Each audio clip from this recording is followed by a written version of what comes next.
Oh, I need a cleaning cloth. This is a joke. How have I done this to myself? Just as I was like, nah, you're not gonna get any fingerprints on it. That's done out. Wait, what? Mate, what is wrong with me today? Why am I touching everything? John, I'm just gonna leave everything as it is. I'm just gonna go out of this room. I feel like I'm gonna break something in a minute.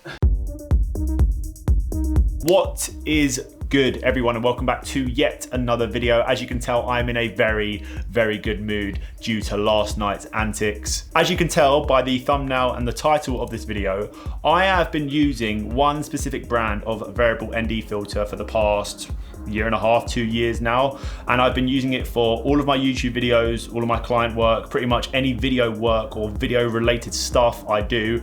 I've been using the same variable ND, and it is this one right here. This is the K&F Concept ND8 to 128. Now, considering the price of this ND filter, I think this has performed outstandingly, very, very well considering how much it costs, considering the build of it, how good it feels. It's a very, very good ND filter for the price. But ever since the guys over at PolarPro dropped their line of variable NDs in collaboration with Peter McKinnon, I've always been quite interested to see how something like this compares to an ND filter of this nature, considering they pretty much do the exact same thing, and this is like quadruple, if not triple the price of this. So that is what we're going to discuss in today's video. I would say this looks a little bit more expensive than this because of just the design on it, the packaging, the way that this sort of like slips out really nicely. You can tell that this one, like just by glancing at it, is probably more expensive. I know that the previous line of variable NDs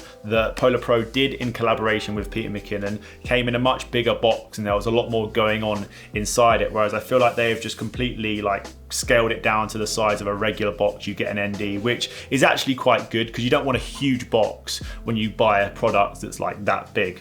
But straight off the back, I will 100% give the dub to the Peter McKinnon PolarPro in terms of the packaging and what you get inside it. With the K&F, you literally get the variable ND and this like plastic case. There's nothing else to it, to be honest. Very, very basic. Whereas with this, you get a nice packaging. It sort of slits out here, and then you get the variable ND, which again, fat dub for Peter McKinnon and PolarPro because the presentation is amazing. Comes with this little card that tells you a little bit about the ND and this really smart cleaning cloth. And then this is what I love the most about this variable ND. So you actually take off this back plate, and then you put that straight onto your camera lens, and then you take off the front rubber case so that you do not have to touch the variable ND. Like, you do not get any fingerprints on it, and it is also protected by this really cool rubber casing. So again, massive, massive dub to the Peter McKinnon Pro-Mist edition.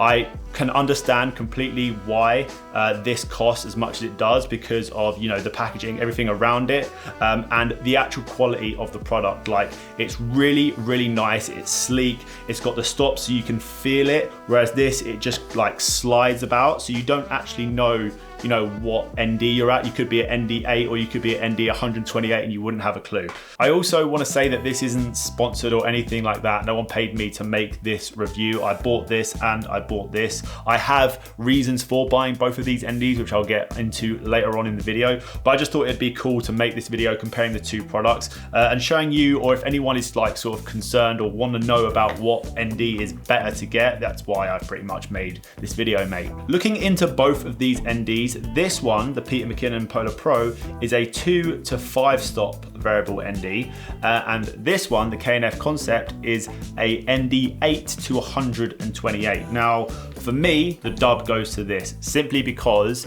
if you are in a situation where it is very bright, like I was in the Maldives, or if you're somewhere where it's very, very harsh direct sunlight, this only goes to 5 stops, which means it's still going to be a little bit blown out, whereas this, you can crank that up to 128 if you want, and it will be very underexposed, don't get me wrong, but you've got that option to go anywhere between 8 and 128, which I think this is where the K&F Concept ND takes the dub. We're going to go out, we're going to compare both of these NDs in direct sunlight, and I'm going to challenge you lot to see whether you can tell the difference between the K&F Concept and the PolarPro.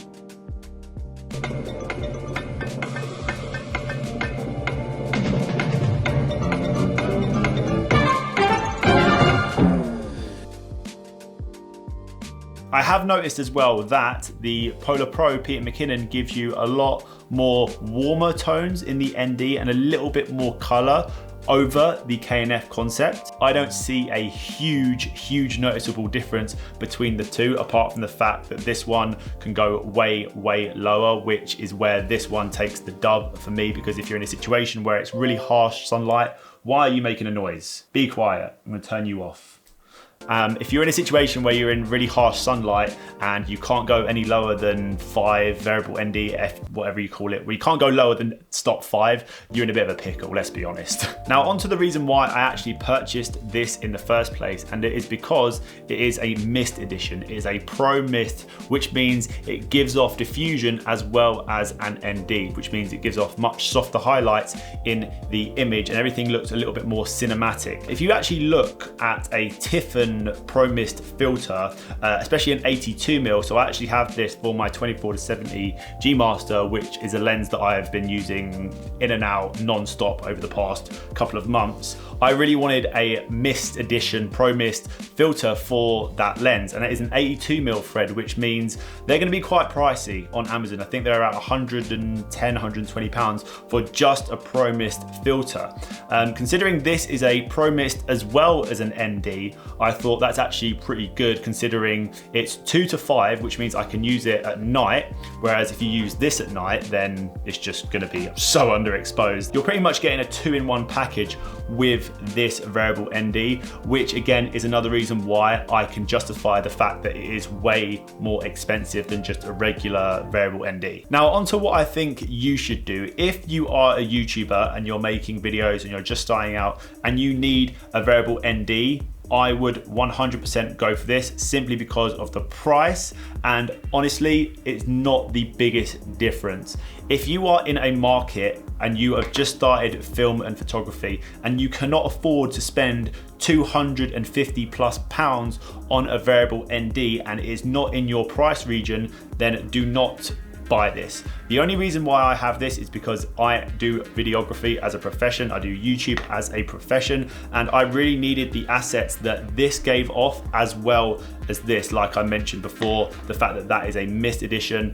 And honestly, if you are in a budget and you do not have the funds for something like this, there is literally nothing wrong with this, because I still use this now. I will take this with me as well, but I pretty much, in terms of percentage, I use this about 70%, I use this 30%. So again, I do not see a huge difference to paying nearly quadruple for a variable ND that doesn't have that much of a difference when comparing the two. I honestly think that this variable ND, if I'm being totally honest, is very overpriced for what it is and what you can get elsewhere with different brands. I do think that, but I understand why, because you're pretty much getting like a 2-in-1 filter, but I don't actually justify the fact that it's like 200 or 250 odd quid. Like, and I don't want anyone to take this the wrong way. I'm not like talking trash about this ND. Like, I've bought it, I think it's good. I'm not saying, you know, don't buy it, it's shit, because it's not shit, it's very good, but for the price. So which ND do you think performed the best, and what would you buy? You know, I'd love to hear your opinions down in the comment section below, because, you know, it's an open discussion. This is open to discussion down in the comment section. So yeah, I'd love to hear your thoughts, and thank you guys so much for watching. Next week, we are releasing the winners of the BM Edit Challenge. I am gassed for this video. You lot are just sick. I said this in the previous video. You lot are mad editors. Let's just be honest here. And I'll see you guys very soon in the next one. Don't forget to follow me over on Instagram. Drop me a DM, drop me a comment. Let me know you came over from YouTube, all of that good stuff. And I shall see you very soon in the next video. Take care. Peace.